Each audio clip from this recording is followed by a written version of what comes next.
and welcome to the Women's Network. I'm Elke and I am your host. I want to invite you to a terrific show. We have a wonderful and beautiful guest. So for those of you who are not quite settled, please settle down and don't even think of leaving for about 30 minutes because you will be in for a great surprise. Like I said, this is going to be a wonderful show. We are stepping into the world of entertainment. More or less, we want to go to the world of jazz. And with me, as I said, I have a wonderful guest. So without much further ado, let's welcome the star of our show, Miss Carmen Lundi.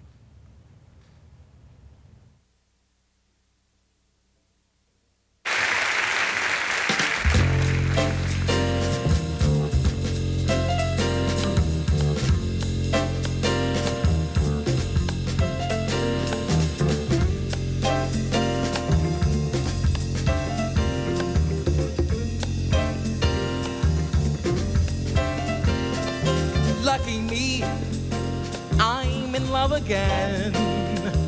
Ooh, in love again. I never dreamed of such a thrill. I never knew that I could feel the way I feel. Ooh, in love again. Spring has sprung, it's a new day. The wings of love have flown my way, and I'm in love again.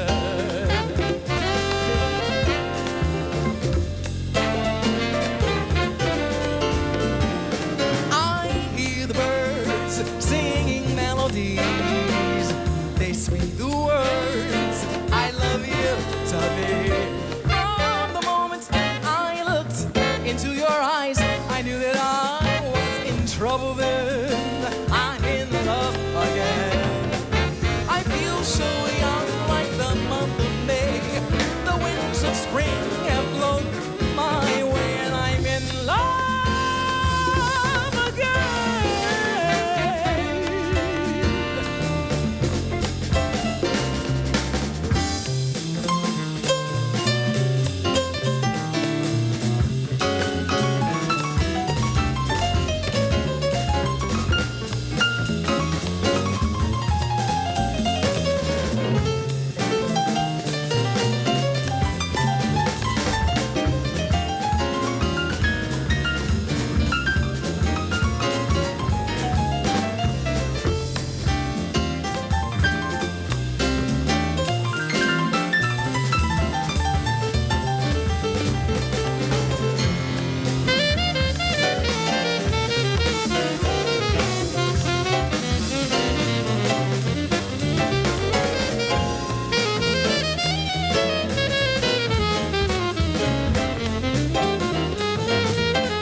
But now I know it's all because of you and your smile.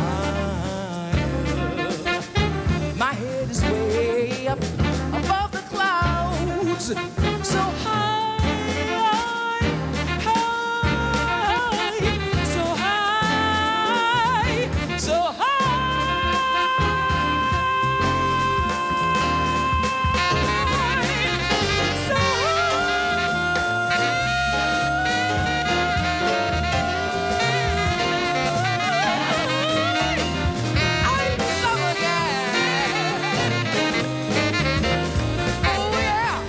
Oh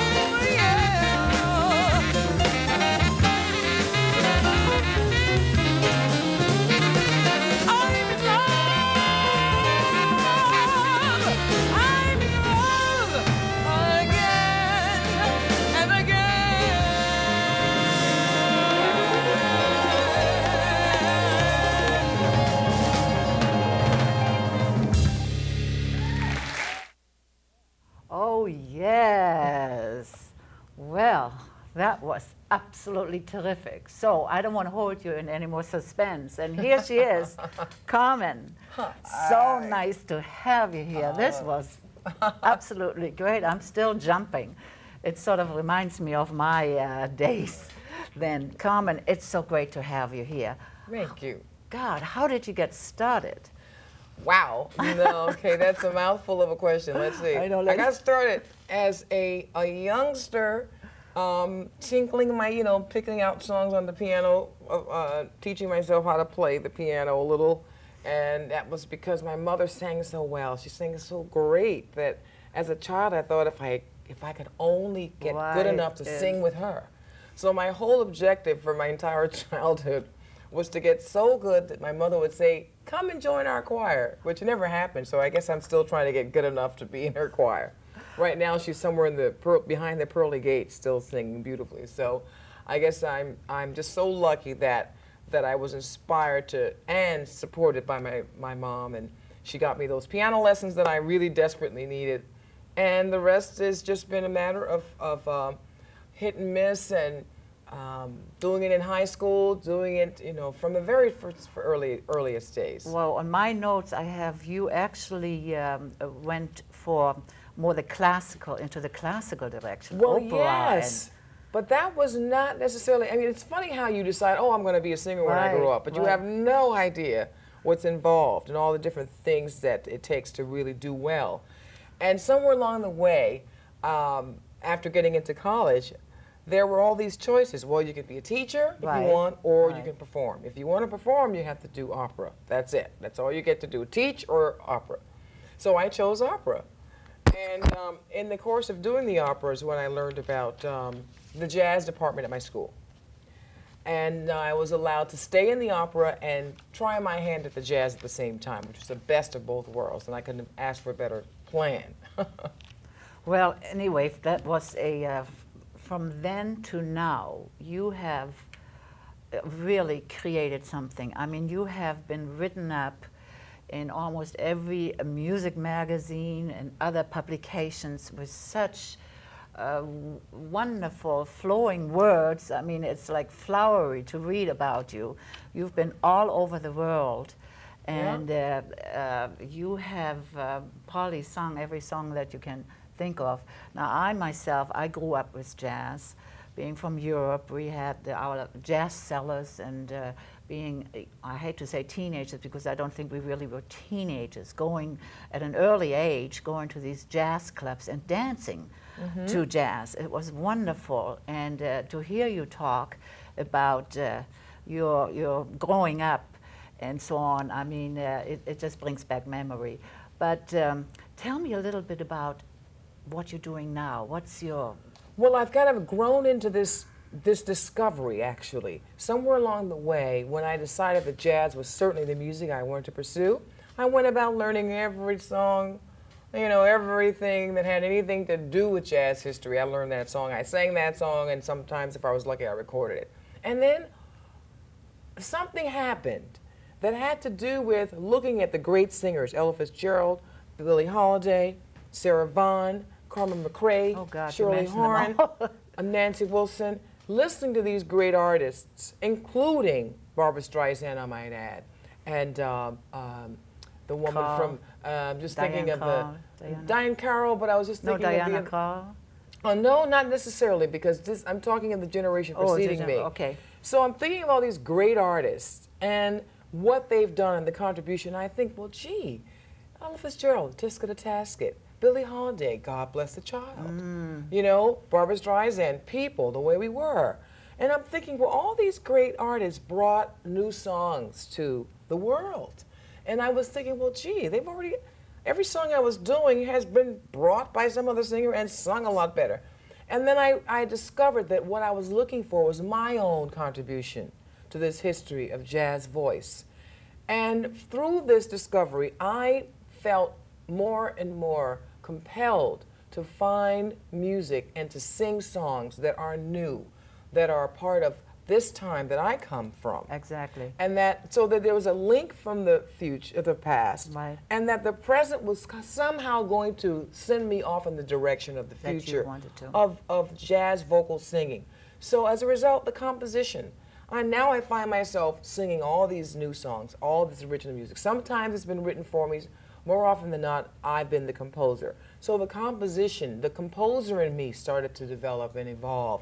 And here, from the music we're playing for you today and the music we're about to do very soon here in Los Angeles has a lot to do with original music.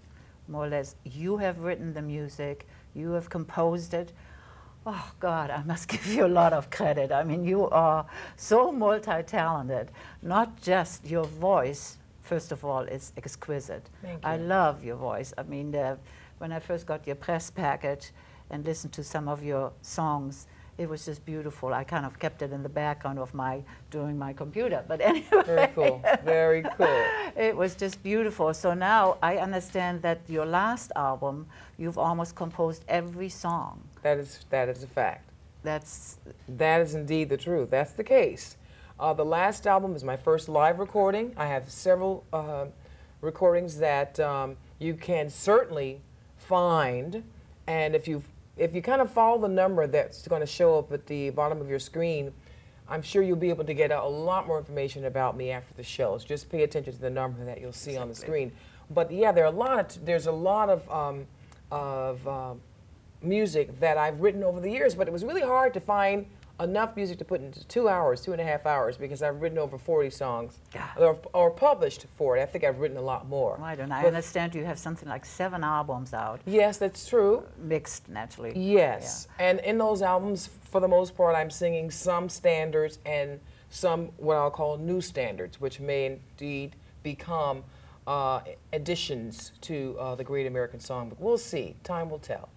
Carmen, I want to talk to my audience for just a moment. I'm here with Carmen Lundi, jazz singer extraordinaire. You don't want to miss her, so don't walk away, because we are in for a great treat with more of her original songs composed by Carmen. She sings anything you want to listen to. I mean, wonderful, velvety voice, and I want you to hear a few more clips.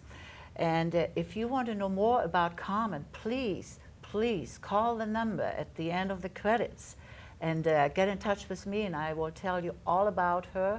And she can be seen all over Los Angeles and from coast to coast and then some. Carmen, you've been everywhere. We've been to Europe. How does the jazz scene compare in on other continents to our jazz music? Because we always think America is jazz. It has a long history. It's coming from the olden days and then maybe fizzled out. But I think jazz is alive and well. And well, it's a good question you're asking, and I'm going to answer that. I'll try to be brief and kind of to the point, because it's important that I tell the audience that the music and the history of jazz is, I sometimes feel that the identity, it can be confusing to the general public. It's because we have this history that dates back to the turn of the late 1800s is when this music really began to become what it is today. So we're looking at the kind of music that you can't just put in a nutshell and say, oh, well, that's that sound that's big band, oh, or that's that sound that's swing, or that's that sound that my grandparents love. Jazz is a music that's very much a part of our life today, as it always has been in the development of American culture. And you, being European, I think your association, or how you identify the American lifestyle, probably had a lot to do with jazz music. A lot of learning the language English, I understand from people that they learned it through jazz tunes. Well, you know, in my case, I listened to Ella, and all I learned like beep-a-dee-be-doo-be-dee-be-doo. Well, the scatting?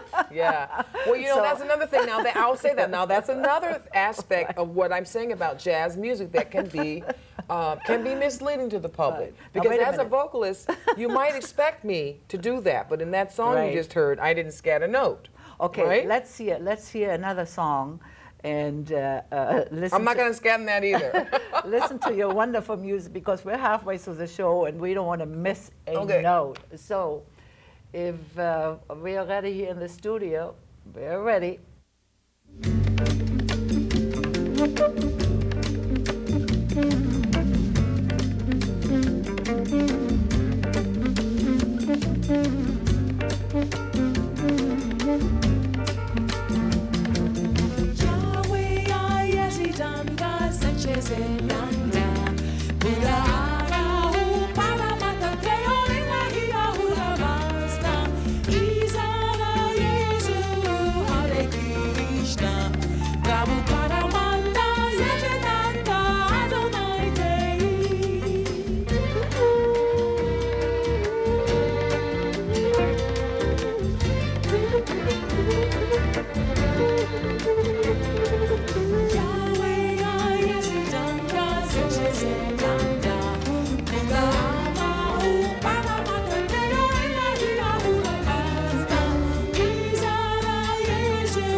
She is one of the best, I would say. What a beautiful voice. But Carmen is not only a singer, composer, she's so multi-talented. She's also an artist. You've probably wondered why we have all this art around us. Carmen, tell us a little bit about the other side. Well, I had stumbled into painting as the quiet side of my expression. You know, the music and the collaboration. This is the kind of thing that music is something you can't share the stage by yourself. I mean, there's no such thing. And people who do that yearn to be in a dialogue of some kind. I think it's eventually. So the artwork is just a quiet form of my expression, and this is just a small representation of what I've done. The first one is over here to your right is called Blue Woman, which I painted just from my imagination, really, and from a state of mind that I was in after my mother passed away. And I just saw myself kind of with very few things left to hold on to, and they're all in this picture, the things that somehow had an aesthetic value to me at that time. And then from that, I wanted to paint this image, Woman Seeking Higher Ground, because that was just where I was at that point. So there are different stages of my artwork, this being the last, where I wanted so much to represent the mother and child image, something I've always been fascinated by with other artists, the way they render that. So here to my left is a rendering of the connection and the bonding between the caregiver and the one that gives the love back, you know, that kind of an energy, hopefully that you can experience in that. So yeah, and it's because I traveled the world and visited so many great museums and couldn't afford or certainly realistically have those things in my possession. So I found a way to express myself quietly and achieve some kind of a sense of a visual artistic satisfaction, I guess. Well, I think we all have to have other outlets to kind of channel ourselves, to settle ourselves. Yeah. And you have more than that. You're also an actress. Tell me a little bit about the acting. How does that fit in? But then on the other hand, well, you know, singing. I guess the acting is well, you know, when you're looking to really master your craft, it requires exploring all kinds of aspects of creativity and artistic expression, basically. And so I took acting lessons. It was interesting to me to study acting, to study a little dance. And through the acting, I actually got to learn a lot about jazz singers because I played the role of Billie Holiday in an off-Broadway show many, many years ago. And then I did Duke Ellington's Sophisticated Lady, so I learned a lot about his music during that European tour. And then I moved to Los Angeles, and of all things, booked a CBS pilot. I don't know if I could say I said it. And I did this pilot, which is why I'm here in Los Angeles.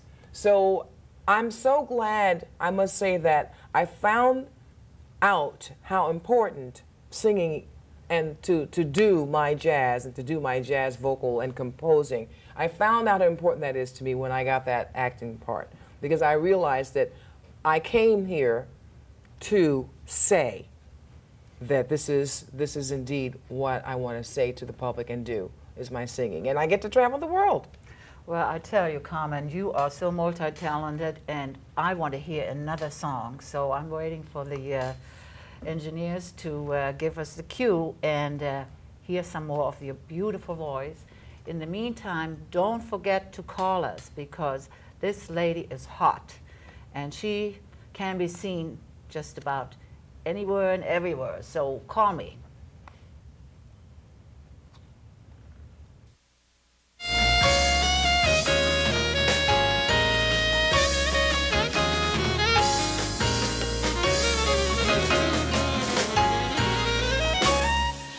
Where'd it go? How we ever lose the feeling?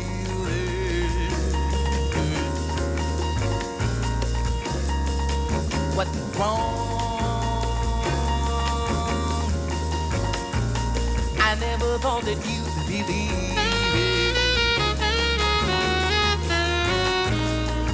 I gave you all my love, and now you break my heart. You're still my everything, even though we've grown apart. If you should change your mind and find that you are still in love with me,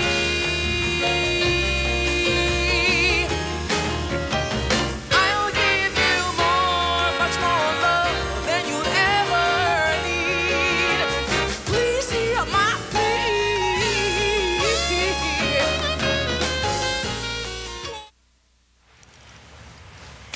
Carmen, you are electrifying. I can't wait to see you. What's happening? Where will you be? I'm preparing for a huge concert with a lot of the musicians you're seeing here, coming up very soon at the John Anson Ford Amphitheater in September.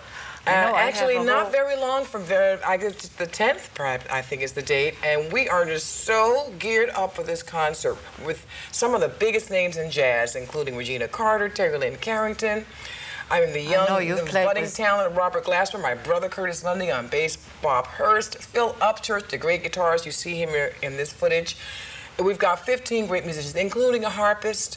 I mean, we really are bringing forth, I would say, volume 2 of all of this great new original music and jazz that's marking time in the beginning of the 21st century. And I'm so excited to be in production with Elizabeth Uwe, who has made this whole thing possible. And I'm just so thrilled. Carmen, I think you are terrific, and I can't wait to hear you. I see you right now, and you just ooze some enthusiasm, and I want to see it on stage. So for those of you, for my viewers, please don't miss her, because from what I saw on the few clips that we have, you've got to love this woman. So call the number at the end of the credits and get in touch with me, and I'll tell you all about it. I want to thank you so much for joining us today. And Carmen, I want to thank you, and please come back. You've got to liven up our show a little bit. Okay, you bet. So thank you so much. Come back and watch us. What happened to the kiss, the hug? I feel so all alone now that you've gone away. I know deep in my heart that you will return someday.